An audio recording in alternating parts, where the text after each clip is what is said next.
Welcome to Military Minutes. I'm Nick. Today I'm back here at Bull Moose Guns to take a look at what is probably the rarest gun that I've looked at, and probably the rarest gun I will look at for the foreseeable future. This is a Confederate American Civil War era Mendenhall, Jones, and Gardner rifle.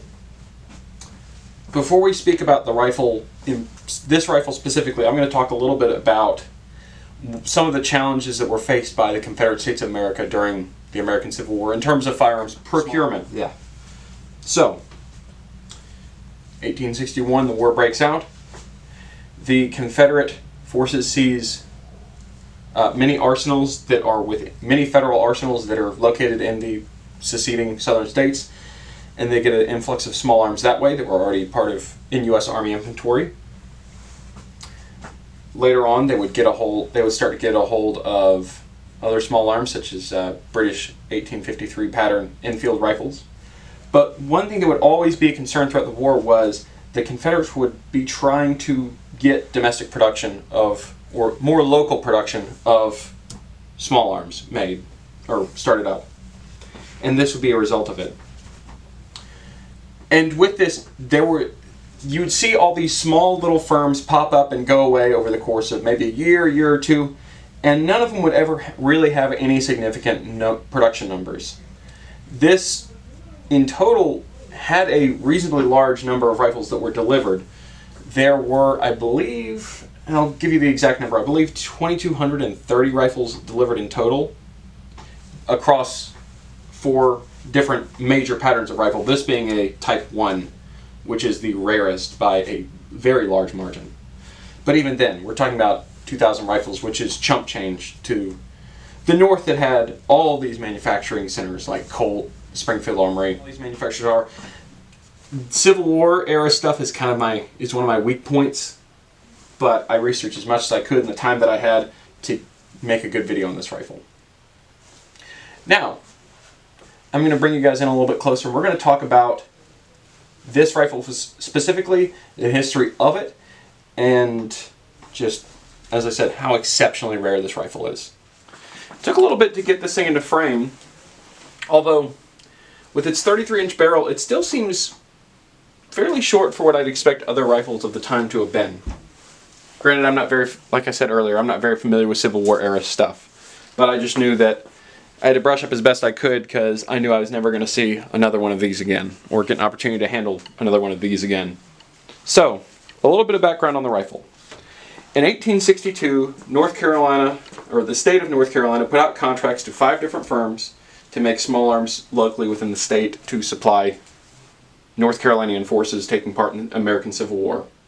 Cyrus P. Mendenhall, Ezekiel Jones would be the 2 men that would have handled the business side of this arrangement, procuring contracts, securing materials, securing a place to manufacture these rifles.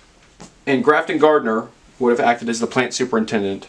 Production would be set up outside of Greensboro, North Carolina. The initial contract was authorized by Captain A.W. Lawrence of the North Carolina Ordnance Department. And the idea behind this rifle was basically to make a copy of the U.S. Model 1841 Mississippi rifle with a few changes made.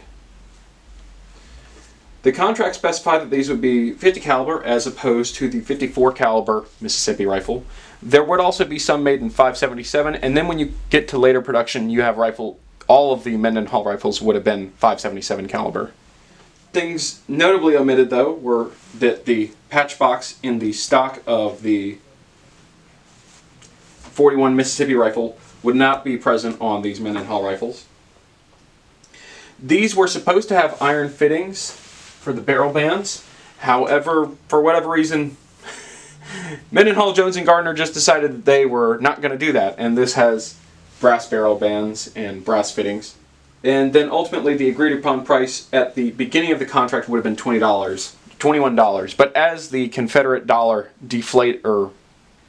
as the value of the Confederate dollar went down over the course of the war, by the time production wrapped on these rifles, I believe the North Carolina government was paying, I think, $180 a piece for these.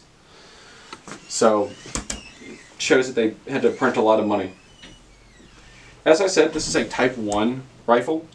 There would be a total of Very few Type 1 rifles would be accepted by the Raleigh arsenal, as many of them were cited as having poor quality stocks, barrels, and mainsprings.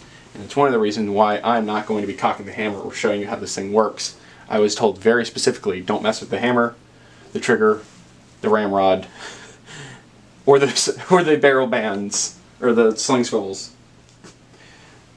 The production run of these rifles began in 1862, and a total of only 360 rifles were actually made, and even less of them, only 180 of the 50 caliber rifles, were actually accepted into service that year. This one, in particular, and I'll show you on the other side here, is serial number 27, and the serial numbers are stamped into the stock. For what I know, and according to the current owner of this rifle, that is the lowest extant serial number known currently. There might be some more that might come out of the woodwork at some point, but right now there are an excruciatingly low number of these rifles known. Maybe only a handful are known to exist currently of the Type 1s. There are still a bit more of the Type 2s, certainly more Type 3s, and a few more Type 4s. This rifle is in rough condition, but here, we'll take a look at the lock plate here. Here's what the lock plate looks like now. You really can't read anything. I'll show you a better condition one here, but on it, it'll say, behind the hammer here, it should say CS 1862. It would say it vertically here. We'll see there. And here it says MJ and G above an NC. Type 2 lock plates would have MJ and G Gardner, and Gardner, and then an NC. There was a bunch of different variants. I didn't really read up on the later types because I'm only looking at the Type 1 right now. Unfortunately, in this rifle, the sight and bayonet lug are missing. However, the sight on this would be a very simple, just rear notch that you'd line up with the even smaller brass front blade sight. One thing that is interesting and notable about this, and it could just be something that I'll learn as I get further into Civil War small arms, is that this would have used a saber type bayonet as opposed to a socket bayonet, which I was always kind of used to believing as the main type of bayonet you'd see in use at this time during the Civil War era. This rifle is largely devoid of markings. There are U's stamped into the barrel bands here, and I don't see it on this one, but they were stamped into it. This thing has certainly seen much better days, but these rifles command an incredible premium if you can find one, because there are definitely less than 100 of the Type 1 still extant, probably less than 100 in total across all 4 patterns. So a very rare bird and a very special thing that I get to take a look at. Thanks for watching.